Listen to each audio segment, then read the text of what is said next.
The frustration is real. Drivers are coming to gas stations to find these bags over the gas pump.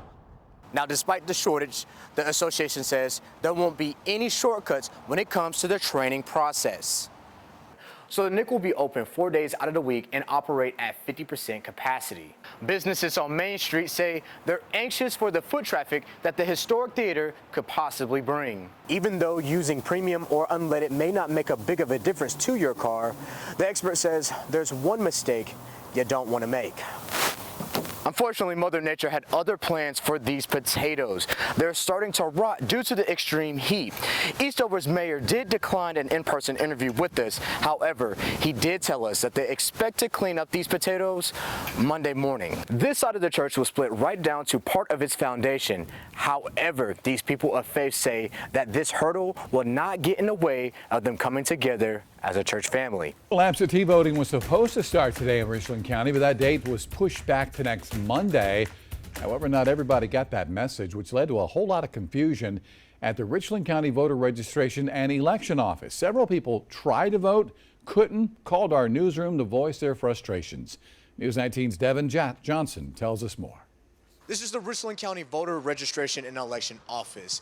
Voters showed up this morning, but a sign on the door shows a date change. We're on your side to clear up the confusion. It wasn't, anything that we did, wasn't anything, that the media did. The media was just putting out the information that they received, which, like I said, the initial date was September the 28th until after that bill passed, which called for absentee voting to start on October the 5th. The bill Governor Henry McMaster signed on September 16th was designed to allow voters to cast their ballots through the mail without an excuse due to the pandemic. It allowed for all registered voters to vote absentee with the state of emergency reason.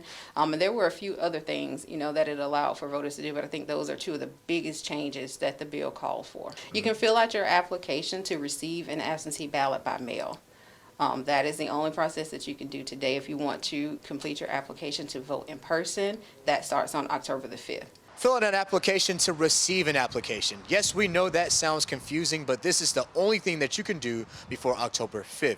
Election officials are encouraging folks to apply as soon as possible to avoid any delays in receiving your ballot and processing it. In Columbia, Devin Johnson, News 19 WLTX. Devin, thank you. Now, the deadline to register to vote in person is October 2nd. That is actually this Friday. October 4th is the deadline to register to vote online. And the deadline to register by mail is a week from today, October 5th. Well, an Orangeburg County deputy's son has been selected to participate in this year's Paralympic Games in Tokyo. Dallas Wise joined 61 athletes representing the United States on the world's biggest stage. But Wise took a break from all the training to talk with News 19's Devin Johnson. Ever since I was younger, I got picked on for my disability up until high school. And every day I felt like I was nothing really. And when I started sports, it was more so of an outlet. And that's really what motivated me. Irmo native Dallas Wise is the first Coastal Carolina University athlete in school history to earn a spot in the Paralympic Games in Tokyo next month. When I was at trials and when I was competing and I got top 3, that's when I looked at my coach and was like, man, we're really going to Tokyo. Wise qualified for the U.S. Paralympic team in June with first place finishes in the long jump and high jump. He says the best part of being selected is learning from idols such as Will Clay, Christian Taylor, and Jeff Henderson. I used to watch them on YouTube, so it's kind of funny seeing them here. And I actually get to be up close and see those guys train. I'm just blessed because in high school, I used to literally watch them on YouTube.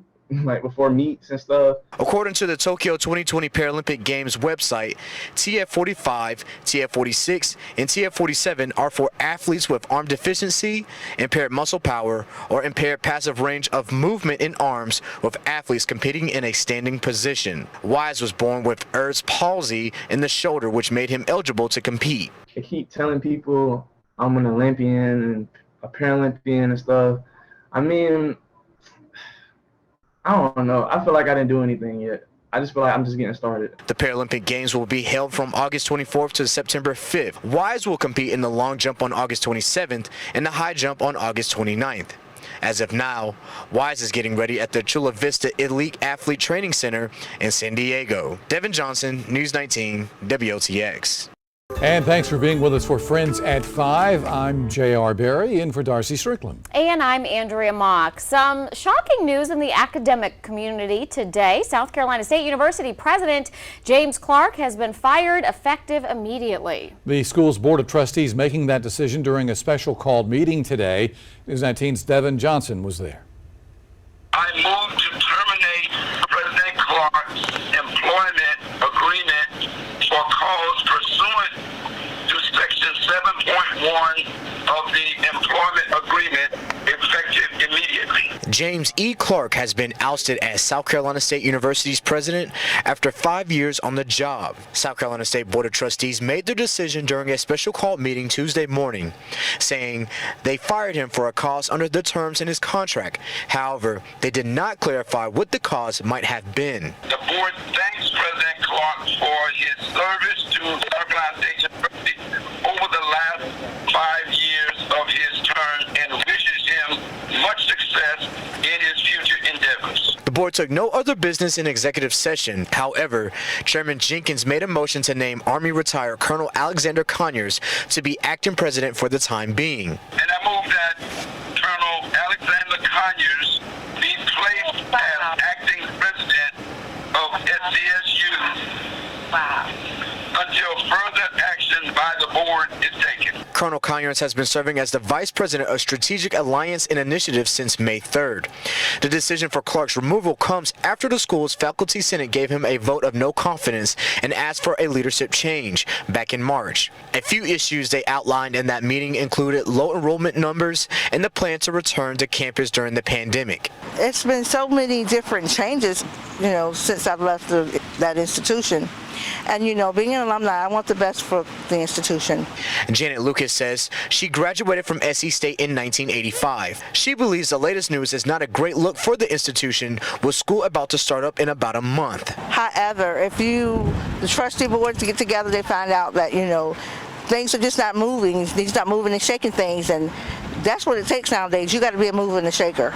And if you're not doing what you need to be doing, then they need to get someone in there who can get the job done. In Orangeburg, Devin Johnson, News 19, WLTX. Well, a short time ago, I was on a Zoom interview with Dr. Clark and his attorneys. Now, Dr. Clark didn't want to talk. Instead, he let his attorneys answer our questions. I asked if Clark had been given any warnings leading up to today's board action, and here's what his attorney had to say. That did not happen. As a matter of fact, I'm glad you asked that, JR. The end of the day, his evaluation, he's still a state of South Carolina agency head and an employee of the state of South Carolina. Never was he given an employee performance evaluation prior to his termination. There never was any meetings by anyone within the structure of that board that allowed him to have any prior notice that he was deficient in terms of any of his job performance, because that doesn't exist. More of our interview later tonight on News 19, 6 and 7, and we have much more in the story right now for you. Simply go to WLTX.com. Last year, we saw, last weekend, 1,300 pets on our mobile vaccine, with our mobile vaccine program. Just last weekend in 2021, we saw 635 pets. So the only reason we were not able to see the number of pets that we saw last year is because we don't have the vets anymore. Millions of pets could go without medical care as the nation is facing a shortage of veterinarians, according to Columbia Animal Health Care officials. Even before COVID, a recent study showed South Carolina ranked 46 out of 50 states in the number of veterinarians per thousand of population. Boyd Parr is the state veterinarian at Clemson University, and he serves on the South Carolina Association of Veterinarians Executive Committee. Parr says South Carolina not having a veterinarian school for students to get their doctor's degree could be adding to the shortages. Clemson has a veterinarian program, but students have to go to out-of-state institutions like the University of Georgia or Tuskegee because they can only get their undergrad in pre-veterinary medicine here. Georgia's class now is about 120 students. So what they do is they have the South Carolina pool of applicants, and those seats are dedicated to South Carolina residents. Palmetto Lifeline CEO Denise Wilkinson says the shortage could lead to a domino effect. Wilkinson says she's asking the state for a short-term solution. Can we expand the role of our vet techs so they have more authority to provide services without direct oversight from a vet? That's one option. And then how can we, graduate more vets? In Columbia, Devin Johnson, News 19, WLTX.